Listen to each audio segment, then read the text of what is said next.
Mais du coup, comment tu te retrouves au Kenya? Alors, je suis arrivé au Kenya il y a maintenant 4 ans et demi et je suis venu ici pour être attaché audiovisuel en charge de l'Afrique de l'Est. Donc ça, c'est un poste, ça va peut-être pas parler beaucoup à ton audience, mais ce sont des postes en fait de diplomate, la diplomatie culturelle en fait de la France. Et je suis venu donc dans ce cadre-là parce que j'avais été recruté pour jouer ce rôle d'attaché audiovisuel au Kenya. C'était pour une durée de 4 ans maximum et je suis encore au Kenya.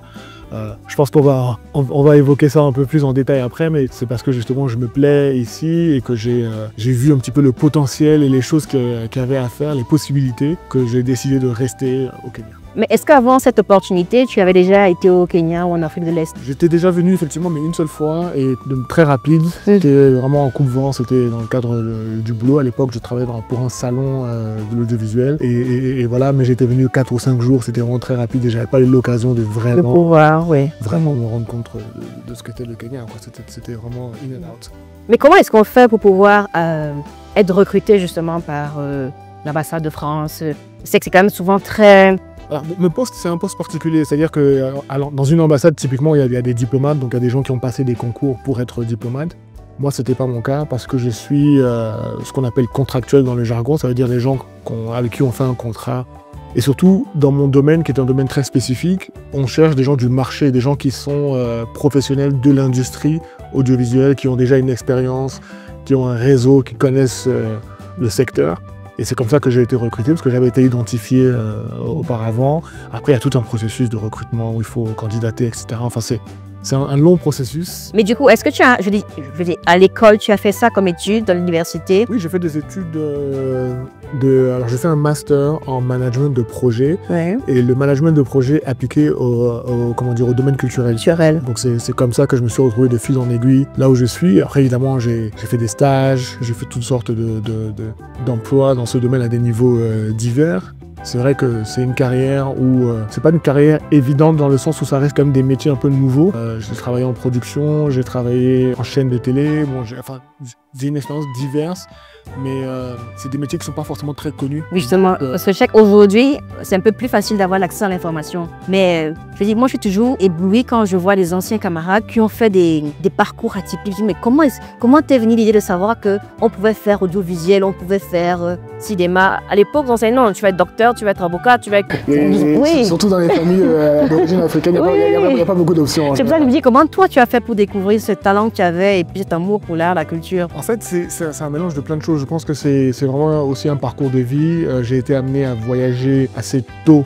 C'est-à-dire que j'ai grandi en France, je suis né, j'ai grandi en France, mais j'ai été amené à venir sur le continent africain très tôt.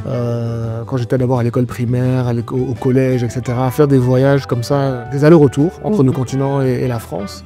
Et donc je pense que ça a beaucoup joué dans mon parcours parce que ça m'a ouvert les yeux, ça m'a permis de voir d'autres réalités. J'ai même fait des années scolaires, par exemple à un moment donné au Sénégal, puis au Cameroun, puis en Centrafrique, tout en gardant mes attaches parisienne, donc c'était assez bizarre, c'était un peu une enfance schizophrène presque, parce qu'il fallait être dans des milieux différents et s'adapter. Oui. Et en même temps, quand tu rentres après en France, les voisins te posent des questions, mais tu sors de là, tu viens d'où là? Voilà.